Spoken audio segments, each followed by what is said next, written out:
All praise is due to God. All gratitude is only for God Almighty, the Lord of the worlds. Peace and blessings be upon His trustworthy Prophet, Muhammad, peace be upon him. I seek refuge with God from the accursed Satan.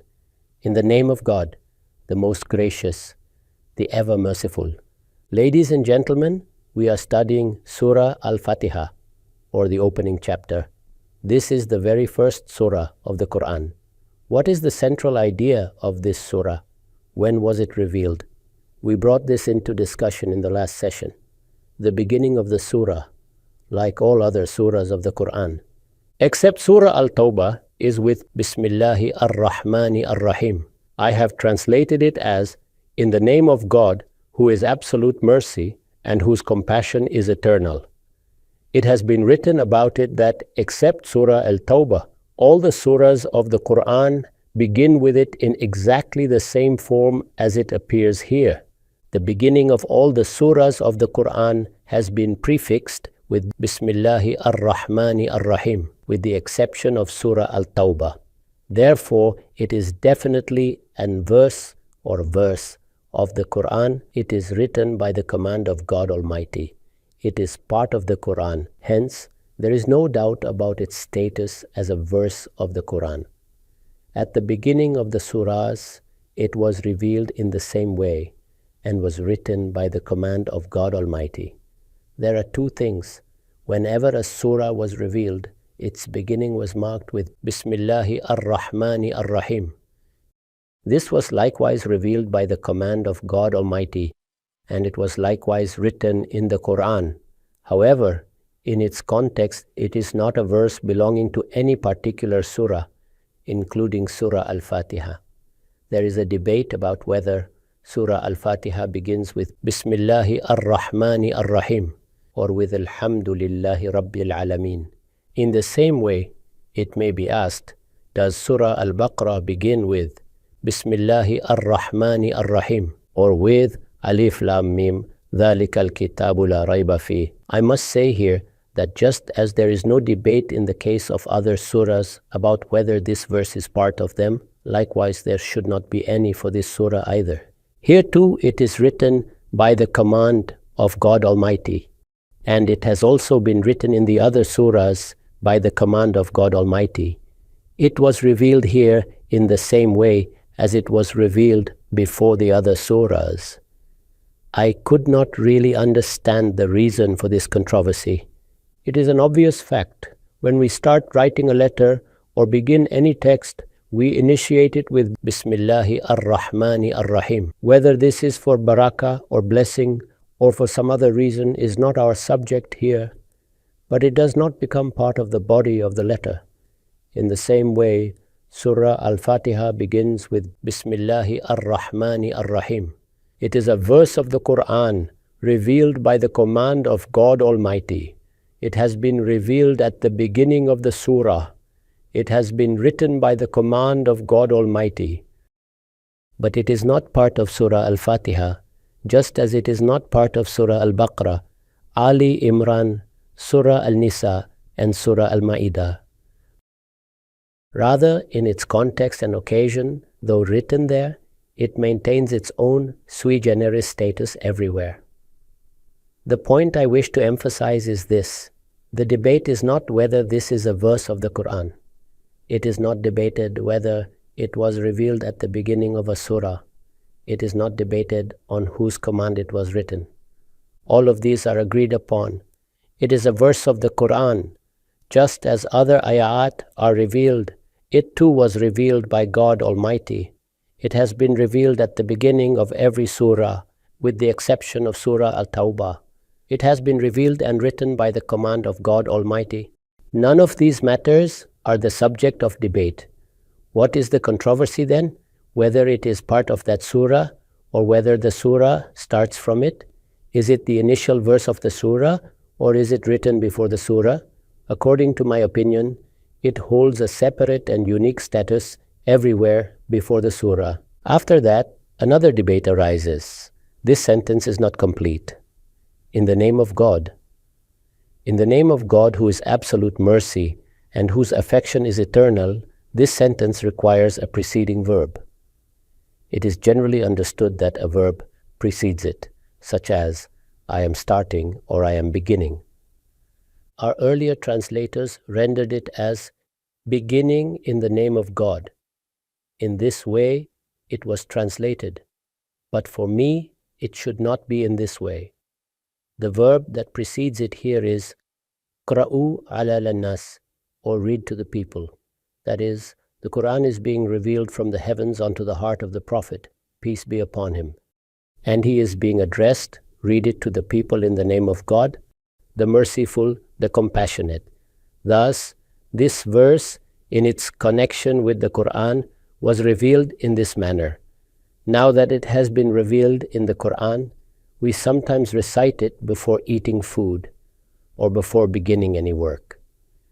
Obviously, in those contexts, the verb is supplied according to the occasion, I am starting, or for the sake of blessing, I am beginning, whatever one considers appropriate. However, when the Quran is being studied, then its meaning here is read to the people. In the name of God, the merciful, the compassionate, read this Quran to the people, O Prophet.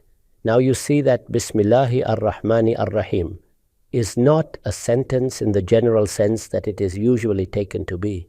It is guidance from God, and its direct addressee is the Prophet Muhammad, peace be upon him. He is being told, O Prophet, now prepare yourself, warn the people, and recite this book to them. In whose name? In the name of God, the merciful, the compassionate. So, if you look at it in this way, the be here is in the sense of sanad or authorization. When it is said, in the name of God, the merciful, the compassionate, it implies certification and authorization from God that the Prophet, peace be upon him, has received the warrant from God to convey this book to the people. You see then how clear the status of this sentence is and what majesty lies behind it. Who is speaking these words? The Master of the universe is addressing here, and he is commanding his Prophet, his chosen messenger, to present this Quran to the world in the name of God, the merciful, the compassionate. Hence, if you look at it this way, then in it, the be is in the sense of authorization. And the appearance of the Quran and the Prophet, peace be upon him, is in accordance with the prophecy in the Torah, where it is foretold that the Prophet, peace be upon him, will present the words of God to the people addressed directly in his name. This was the prophecy about the Prophet Muhammad, peace be upon him. When for the first time the world was told that a prophet will come, he will be the last prophet, then he will be from among the descendants of Ismail. It was declared that the words revealed to him will be authorized by God and will be presented with the same authority as a king's decree is presented in his court. This is found in Deuteronomy. I shall appoint a prophet for them from among their brothers. I will put my words in his mouth, and he shall speak to them all that I command him. And whoever will not listen to my words, that he shall speak in my name, I myself will call him to account. This passage is a clear prophecy of the appointment of the Prophet Muhammad, peace be upon him. It is also a declaration that he will be raised from among the children of Ismail, and that the words of God will be revealed to him. And it is made clear that he will present the words of God in his name and by his authorization. In fact, it is under this very prophecy that every surah of the Quran begins with Bismillahi ar-Rahmani ar-Rahim. And based on this, I have understood that the verb used here means recite to them, present this incontrovertible decree to the people in the name of He who is merciful and compassionate and who is the Master of the universe. Alhamdulillahi Rabbi al-Alamin. Thanks is for God alone. Actually, the word alhamd or praise has been used. Alhamdulillahi Rabbi al-Alamin. I have translated it as gratitude or thanks is for God alone, though it is also often translated as all praise is for God. Naturally, one may ask why this translation is given. It should be explained. Actually, the word hamd is used in Arabic to acknowledge someone's virtues and perfections and then their benefits.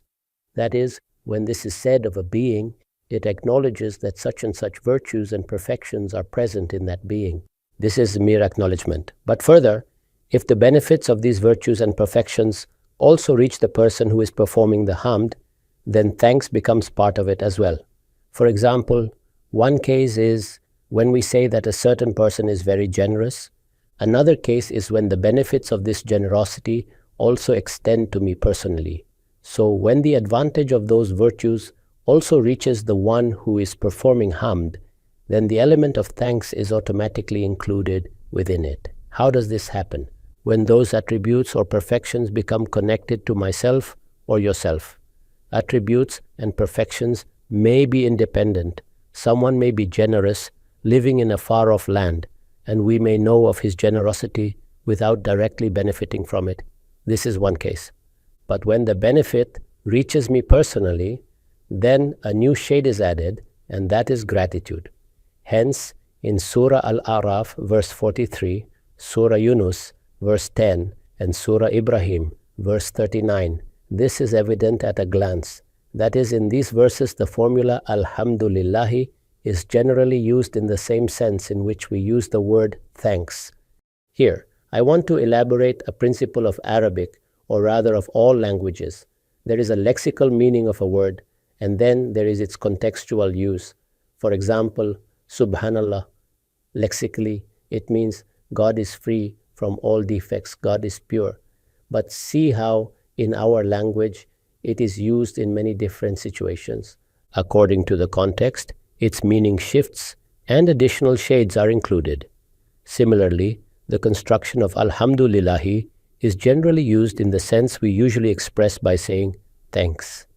In this surah, if you observe, it embodies the spirit of thankfulness, which arises from acknowledgement of the signs of universal lordship, the experience of his limitless mercy, and in the hereafter, his uniform justice, which is recalled and awakened by the reminders of his prophets. That is, I have received a certain benefit, so the idea of thanks is contained within acknowledgement. But when I see Alhamdulillahi in this surah, I see that it arises in this very way and connects to me in this manner. That is what I have tried to explain. Now you see, what is it? Firstly, this Alhamdulillahi here is the embodiment of the emotion of thanks and gratefulness. That is, the attributes of God, His perfections, have an effect on my existence and generate within me an emotion of gratitude and thankfulness. So, when I wish to clothe this emotion in words, it becomes Alhamdulillahi. You must have seen that I use it in this same sense. That is, when I receive a ni'mah or blessing, obviously, when we say Alhamdulillah, thanks to God, in what sense are we saying it? Herein, it is included the gnosis of our true Maker, His attributes, His kindness, and our acknowledgement of them in heart and mind. And now we are in a position where the blessings that come from Him become associated with our very selves, and we are personally blessed with them. Then we say, Alhamdulillahi. So it is the expression of the passion of thankfulness and gratefulness. How does this passion develop? It develops through the understanding of the universal lordship of God, His relationship with me, with my immediate surroundings, with my environment, and with the whole universe. This is the connection with the Lord of the universe, the way His mastery over the universe is manifested. His matchless blessings, not merely that He looks after us, but that He does so with deep affection, with great generosity, with blessings of the highest order. And this continues in His jaza and saza, or reward and punishment, on the Day of Judgment. And after that, it is not that His blessings are limited to this world alone. They also manifest in the form of daynuna, judgment, recompense, reward, and punishment, as the word daynuna implies a universal and continuous process. That is, the process of daynuna will be uniform and all-encompassing, not restricted to a select few, but applied to one and all. This passion of gratitude develops further with the tadkir, or reminders of the prophets, that is, when the prophets of God reminded the people. recall what I said in the preamble to this surah. When this surah was first recited on the tongues of the Muslims, there was behind it the weight of an entire history. I am pointing here to that history. It carried the awareness of the universal lordship of God, something innate to human beings, dating back to the time of Adam, peace be upon him. It carried the experience of his limitless blessings, and it carried also the reminder that his uniform daynuna, reward and punishment, is to take place in the Qiyamah. However, in the era when the Prophet, peace be upon him, was sent, those reminders, stretching over centuries of prophetic teachings, were now gathered together and confirmed. That is, alongside the cry of my own inner self, the prophets had left no stone unturned in reminding us. Reminders of what? Reminders of his universal lordship, reminders of his limitless blessings, and reminders of the occurrence of his universal and uniform daynuna in the Qiyamah.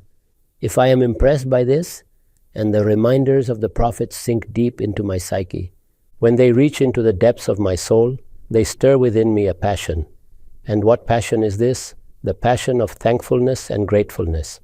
That passion is given expression in the words, Alhamdulillahi Rabbil Alameen. After this, let us reflect again, Alhamdulillahi Rabbil Alameen. Gratitude is only for God. That is, one aspect was of hamd or praise, but what aspect of thanks is emphasized here? What is the construction, and in what instance is it used? Why do we prefer to translate it as thanks rather than praise? The second matter is the name of God, or Ism al-Jalala, the majestic name.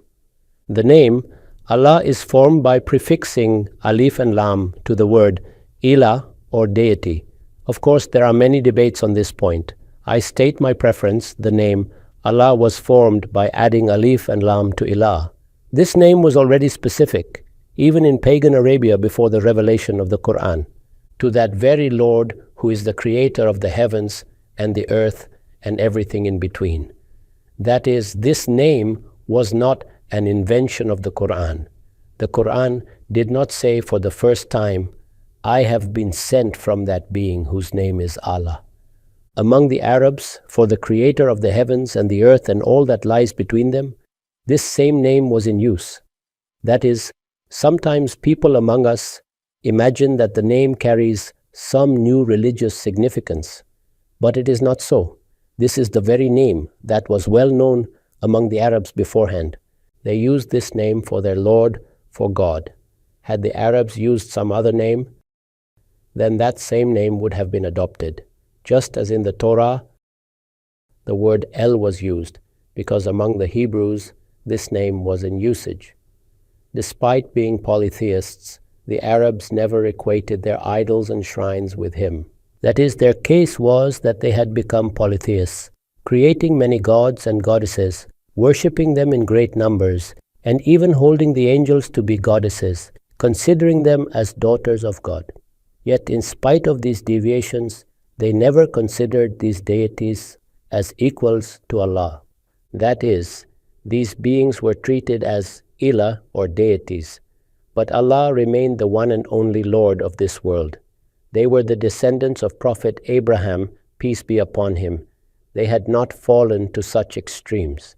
Shirk had crept in, but they still retained an understanding of the concept of Allah.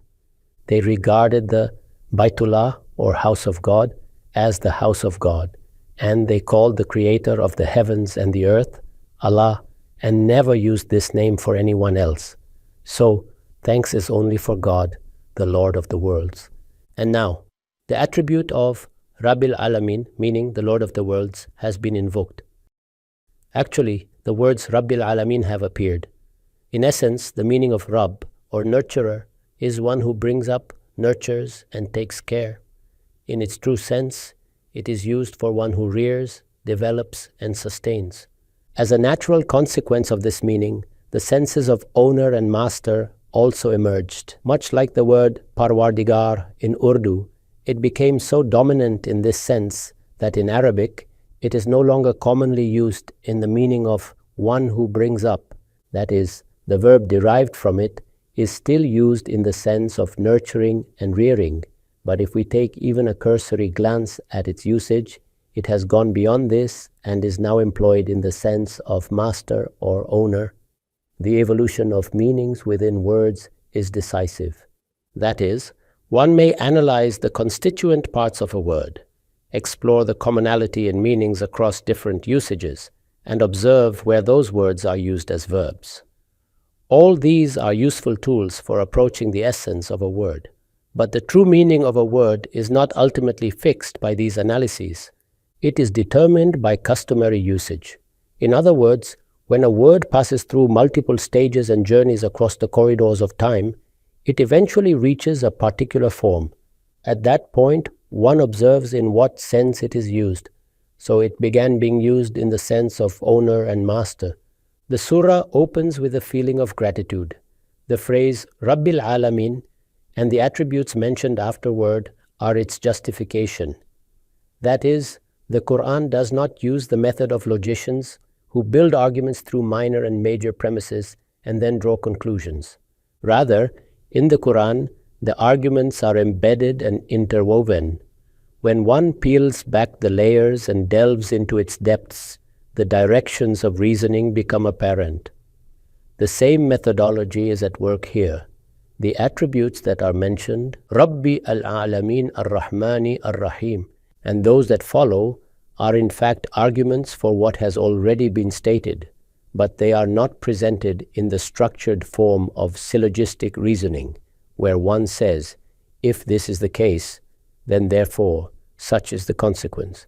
Rather, the Quran presents them as acknowledgements and affirmations of an obvious reality that cannot be denied. Think of it this way: the argument recedes to the background and its conclusion comes to the forefront. It then emerges as a self-evident truth, flowing from our tongues as an expression of gratitude and acknowledgement. That is, thanks to that God. Now, I have tried to clarify how the reasoning is encompassed within the statement, but not in the form of a formal argument, rather, as the acceptance of an obvious reality. That is, thanks to that God who is the master of the universe. What have we said? We have said, Alhamdu lillahi Rabbi al-Alamin ar-Rahmani ar-Rahim Maliki Yawmiddin. All praise is for God, the Lord of the worlds, the most merciful, the compassionate, master of the day of judgment. These attributes, which have been mentioned, amount to saying, thanks to that God who is the master of the entire universe. Since we are His creation, He is our master as well. Here, you can see how the implied, hence or therefore, often present in human argumentation, is absorbed into the text itself. The hidden reasoning becomes apparent. Just as we step into this world, the arrangements for our nurturing, sustenance, protection, and training are already in place. And for as long as we live, day and night, we experience the reality that the sun, the moon, the clouds, the winds, and all the elements of nature, great and small, are functioning in our service.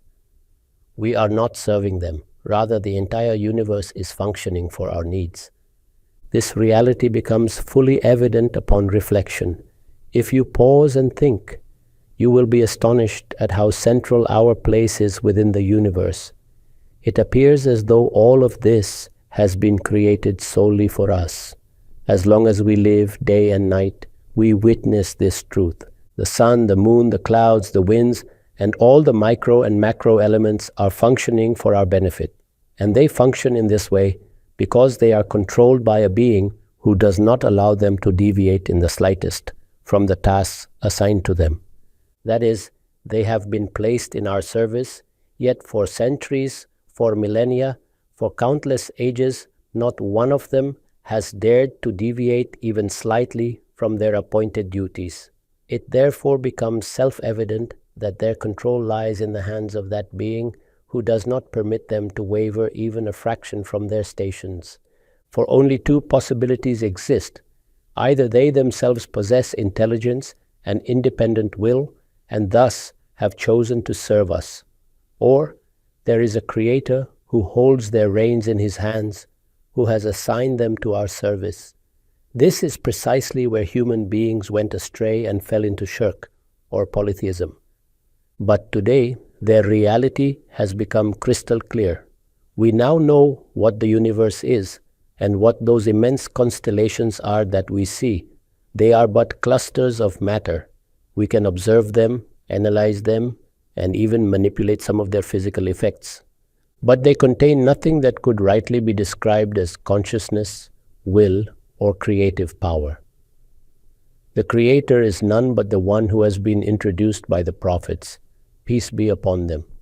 And when this reality is unveiled, there remains no room for imagining that the forces of nature could be our gods, our creators, or that they could possess any authority over the system of creation.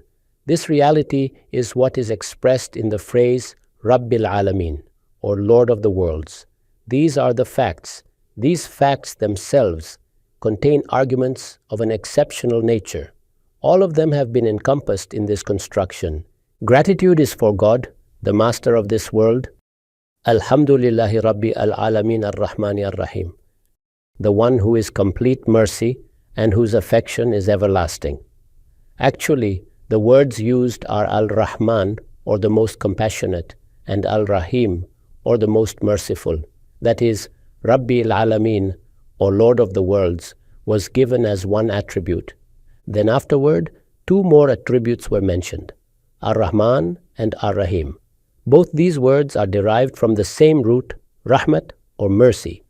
Etymologically, their essence is the same. From Rahmat itself, the forms La Rahman and La Rahim have been constructed. However, when examined from the perspective of meaning, a clear distinction emerges between them. Though both derive from the same source, they are not synonymous. This has been a matter of debate.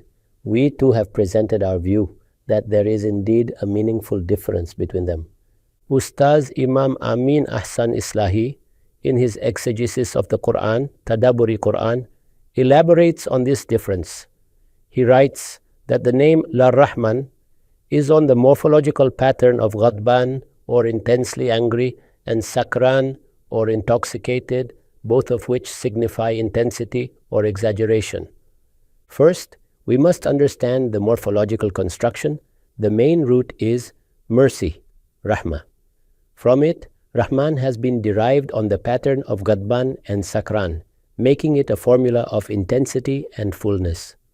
There is the general form of an adjective, and there is also the intensified or exaggerated form. For instance, the verb alima, or to know, produces the adjective alim, or one who knows. But when the form alim is used, it conveys exaggeration, one who possesses vast knowledge. Similarly, Rahim is an adjective like alim, or all-knowing, and karim, or generous. Some have thought that compared to Rahim, the word Rahman expresses greater intensity. Therefore, they argue that Rahim after Rahman is superfluous, included only as an extra caution. That is, once the form of intensity was used, the message was already complete. The second adjective then would be redundant and merely emphatic. However, Ustaz Imam Islahi writes that this is not the correct view. According to the usages of Arabic, the form fa'lan denotes passion and intensity, while the form fa'il conveys continuity, permanence, and stability. Thus, while both are adjectives of mercy, they highlight different aspects.